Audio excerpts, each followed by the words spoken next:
Le salon SME, soyez les bienvenus. Le salon SME, en quelques mots, facile, 10 000 entrepreneurs, chefs d'entreprise, start-upers qui se réunissent pour échanger, pour partager, pour s'informer et pour rencontrer. Justement, en parlant de rencontres, nous allons faire celle de William Boichet. Bonjour William. Bonjour J'ai Eric. adoré votre histoire. On parle de Noël, on parle de fêtes de famille, et puis vous avez décidé de monter une entreprise dont on va parler d'ici quelques instants. Vous l'avez appelée Clémentine parce que ce jour-là, sur la table, il y avait des clémentines. C'est tout simple quand on pense qu'il y a des gens qui mettent des entreprises, qui font appel à des entreprises pour trouver des noms. Vous l'avez trouvé de façon très simple finalement. Est-ce que quelque part, c'était pas aussi une façon d'expliquer que ceci était familial, puisque vous avez eu l'idée de justement Clémentine avec votre père?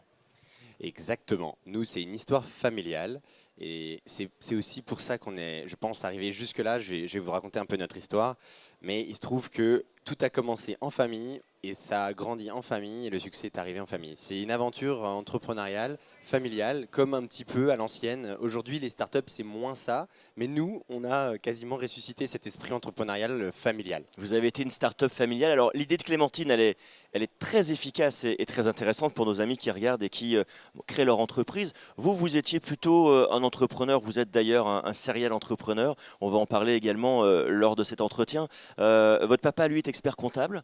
Et finalement, c'est un peu la réunification de vos deux univers parce que vous vous êtes dit, moi, j'ai des problèmes aujourd'hui. J'ai une société, j'ai du problème pour ma comptabilité. Voilà, c'est compliqué à faire. J'ai du mal à suivre. Et vous avez créé avec votre père un logiciel, une application qui permet de gérer sa comptabilité complètement en ligne. Exactement. Et sans le savoir, on a vécu toutes les étapes des startups, en fait, dans notre région, en province, en Lorraine, à Ludre exactement.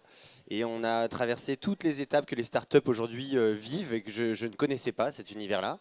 Donc on a commencé par créer l'entreprise, donc simplement faire les statuts. Et puis mon père, lui, il avait une compétence, comme vous venez de dire, d'expertise comptable. Et moi, une compétence web marketing, qu'on a donc unifiée pour créer cette nouvelle sorte d'entreprise d'expertise comptable en ligne qui n'existait pas ou très peu développée à l'époque.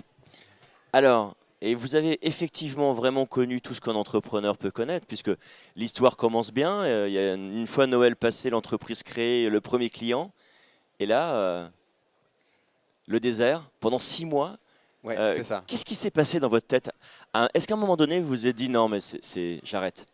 Alors C'est pas c'était une pas bonne idée. possible. Non, Voilà. c'était pas possible d'arrêter. Mais je vais vous raconter une petite anecdote. Ce qui s'est passé, c'est vrai que quand on a mis en ligne le site internet, donc c'était déjà la récompense d'un travail de 6 mois. Bon, ça allait moins vite qu'aujourd'hui de produire un site internet avec beaucoup de contenu et réfléchir à ces nouvelles offres. Mais lorsqu'on a mis en ligne le site, le jour même, on a eu notre premier client. Et effectivement, ça, c'est une vraie récompense. C'est motivant. Et c'est motivant. Mais après, quand il se passe 6 mois sans rien, alors là, on déchante et on se demande même si le premier client, c'était pas une farce ou un concurrent, où on se pose beaucoup de questions. Qui a voulu tester? Et non, c'était pas un concurrent, non, c'est d'ailleurs une cliente qui est toujours chez nous, incroyable, mais vrai.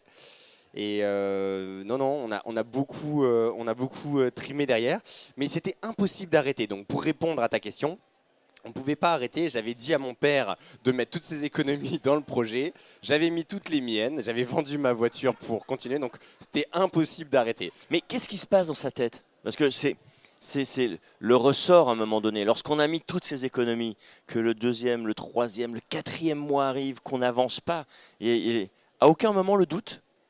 Et si le doute en plus, lorsqu'on va voir la banque et que le banquier il nous dit oui, vous êtes bien sympa, on va voir plus tard, amenez-nous un petit peu de chiffre d'affaires, on en parlera plus tard. Une enveloppe de financement, quoi? Non, pas maintenant.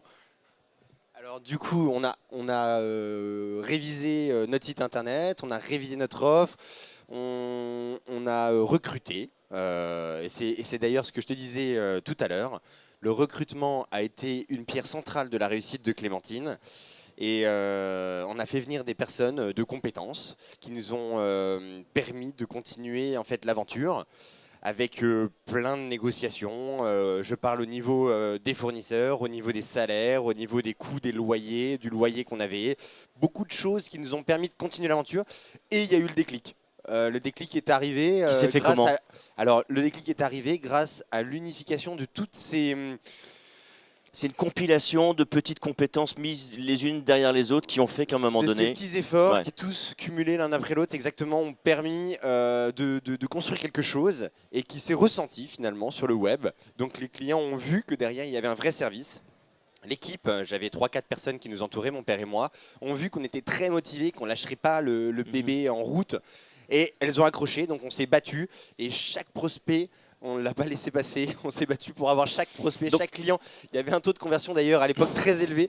On a un petit peu baissé notre taux de conversion depuis que la croissance s'est accélérée. C'était l'énergie du début. Donc, deux choses dans ce que vous dites. Un, s'entourer, ne jamais partir seul et même lorsqu'on part dans un cercle familial, essayer de complémenter des compétences supplémentaires pour continuer Oui. à évoluer. D'ailleurs, je pense que quand on peut se lancer en famille, alors ça dépend des compétences et des envies de chacun, mais c'est la meilleure façon de faire parce que la confiance, et je pense que c'est le plus important dans toutes les relations humaines, professionnelles et personnelles, la confiance, elle est très forte dans le foyer familial et c'est une très bonne base, très saine pour construire une entreprise en fait.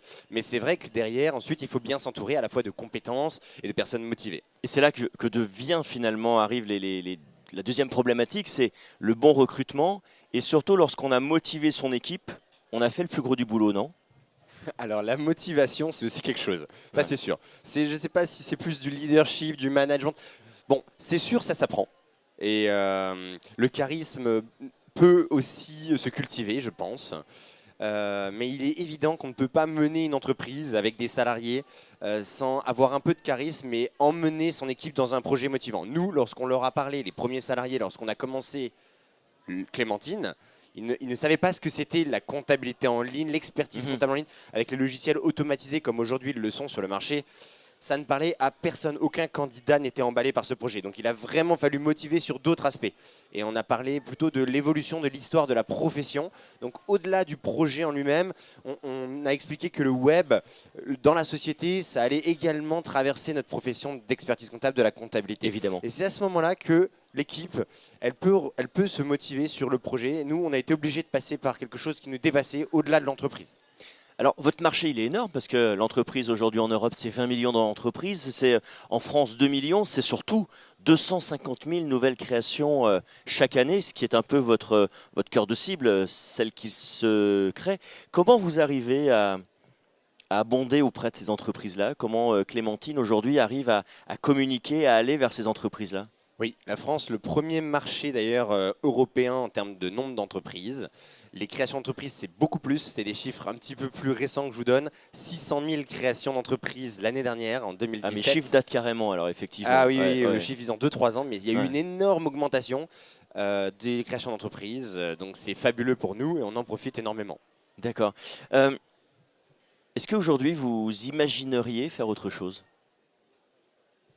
Autre chose que Clémentine, pourquoi pas? Plein de Ouais. projets m'intéressent. Autre chose qu'entrepreneur? Mais autre chose qu'entrepreneur, jamais de la vie. Pourquoi? Pourquoi? Qu'est-ce qui fait qu'à un moment donné, vous vous levez le matin et vous dites, mais bien sûr que oui, c'est ça que je veux faire? C'est quoi le ressort? C'est quoi que vous aimez dans l'entrepreneuriat qui fait qu'à un moment donné, vous arrivez à avoir cette énergie-là qu'on sent vibrer à travers vous? Alors évidemment, ce qui me plaît déjà beaucoup, c'est de travailler avec mon équipe. Rien que de travailler avec l'équipe que j'ai constituée, c'est un vrai plaisir. Mais je pense qu'au-delà de ça, comme beaucoup d'entrepreneurs, je crois qu'il y a quelque chose, c'est de maîtriser un petit peu ou de penser maîtriser un petit peu son avenir et la liberté de ses choix, l'arbitrage.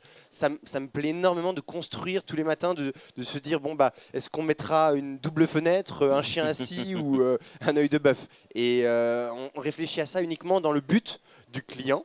Donc il y a une logique, ce n'est pas des pulsions, des choix sans réflexion. On a des réunions qui portent sur ces réflexions. C'est très intéressant de construire quelque chose qui sert aujourd'hui à des entrepreneurs, à des personnes comme nous, qui ont les mêmes besoins que nous, de gagner du temps, donc d'être plus performants dans leur entreprise. Et ça, c'est pour moi une vraie satisfaction. Tous les jours, je ne me pose pas du tout la question de faire autre chose qu'entrepreneur. Et d'ailleurs, j'incite beaucoup de mes amis, ma sœur, etc., à aussi lancer leur propre entreprise. Je suis un passionné de la vie et un passionné de l'entreprise. Merci infiniment, William Boichet. Longue vie à Clémentine, en espérant que ce soit Noël tous les jours pour vous maintenant. Merci évidemment. à vous. Merci à vous. À très bientôt également derrière votre écran, en espérant vous avoir donné quelques pistes et un peu de motivation dans l'entreprise. Ça tombe bien, nous sommes ici dans le cadre du salon SME À très bientôt.